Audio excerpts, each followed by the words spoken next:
అనగనగా ఒక గ్రామంలో రామయ్య అనే పేదవాడు నివసించేవాడు. అతడు పేదవాడు అయినప్పటికీ నిజాయితీపరుడు, స్వార్థం లేనివాడు. ప్రతిరోజు అడవికి వెళ్ళి కట్టెలు సేకరించి అమ్ముకొని బ్రతికేవాడు. అతను కట్టెలు అమ్ముకొని రాకపోతే పూట గడిచేది కాదు. నిరంతరం శ్రమించేవాడు. ఎప్పటిలాగే ఓ రోజు కట్టెలు కొట్టుకు రావడానికి అడవికి వెళ్ళాడు. మిట్ట మధ్యాహ్నం సూర్యుడు నిప్పులు గ్రక్కుతున్నాడు. రామయ్య కట్టెలు నరకడం ప్రారంభించాడు. అలసట వస్తుంది. క్రమక్రమంగా అతనిలోని శక్తి క్షీణించిపోతుంది. వల్లంతా చెమటలు పట్టింది. దుస్తువులు తడిసి ముద్దయ్యాయి. ప్రతిరోజు మండుటెండలో రామయ్య పడుతున్న కష్టాన్ని చూస్తున్న వనదేవత చలించిపోయింది. నిజాయితీపరుడైన రామయ్యకు ఏదైనా సహాయం చేయాలని తలచి వనదేవత రామయ్య ముందు ప్రత్యక్షమైంది. ఆమెను చూడగానే రామయ్య నమస్కారం చేశాడు. అప్పుడు వనదేవత, ఓయ్, ప్రతిదినం కట్టెలు కొడుతూనే నువ్వు పడుతున్న కష్టాన్ని చూస్తే జాలి వేస్తుంది. నీకు సహాయం చేయడం కోసం వచ్చాను. నేటి నుంచి నీ కష్టాలన్నీ తొలగిపోతాయి. ఇదిగో ఈ బంగారు పక్షి చాలా మహిమగలది. ఈ పక్షి యొక్క బంగారు రెక్కను ఖండించినచో ఆ రెక్క స్థానంలో మరో రెక్క ఉద్భవిస్తుంది. కానీ మరొక ముఖ్యమైన విషయం, ఎప్పుడైతే ఈ బంగారు పక్షి శరీరం ముక్కలవుతుందో అప్పుడు ఈ పక్షి మహిమలు అంతరించిపోతాయి. కాబట్టి జాగ్రత్తగా దీన్ని చూసుకో అని చెప్పి రామయ్యకు బంగారు పక్షిని బహుకరించి వనదేవత అదృశ్యమైపోయింది.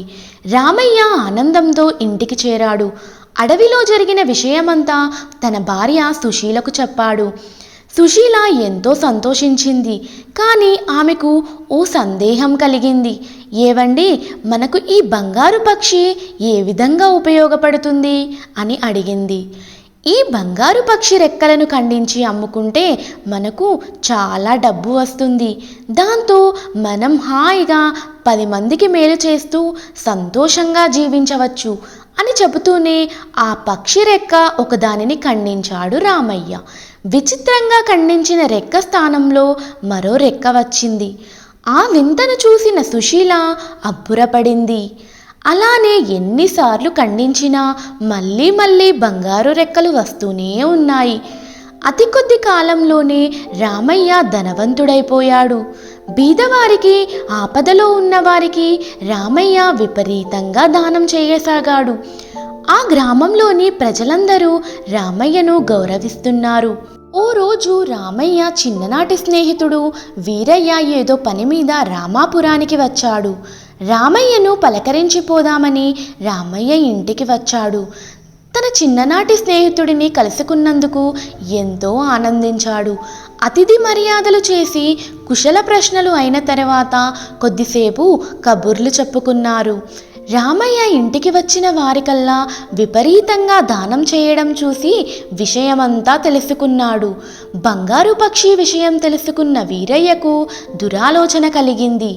అదే రోజు అర్ధరాత్రి అందరూ నిద్రపోయాక బంగారు పక్షిని దొంగిలించి ఇంటి నుంచి బయటపడ్డాడు. ఎటు చూసినా చీకటి. చీకట్లో బంగారు పక్షి మిలమిలా మెరుస్తుంది. అక్కడి నుంచి నేరుగా తన గ్రామానికి కాలినడకన పయనమయ్యాడు. రామాపురం ఊరి పొలిమేరలు దాటి సాగిపోతున్నాడు. బంగారు పక్షిని చూసుకొని సంబరపడిపోతున్నాడు. ఇంతలో ఒక పొద నుంచి ముసుగు ధరించి ఉన్న 4 దొంగలు వచ్చి ఒక్కసారిగా వీరయ్యని చుట్టుముట్టారు. వీరయ్య గజగజ వణికిపోయాడు. ఆ దొంగల్లో ఒకడు బంగారు పక్షిని లాక్కోబోయాడు.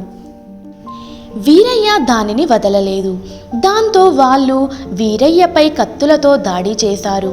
అంతే, కత్తిపోటుతో వీరయ్య క్రింద పడి గిలగిలా కొట్టుకోసాగాడు. బంగారు పక్షి మహిమ తెలియని 4 దొంగలు దానిని సమానంగా పంచుకోవాలని ముక్కలు ముక్కలుగా చేశారు.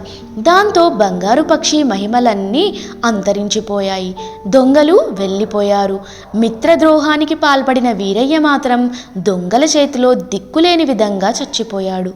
అందుకే దురాశ దుఃఖానికి చేటు అని అంటారు పెద్దలు.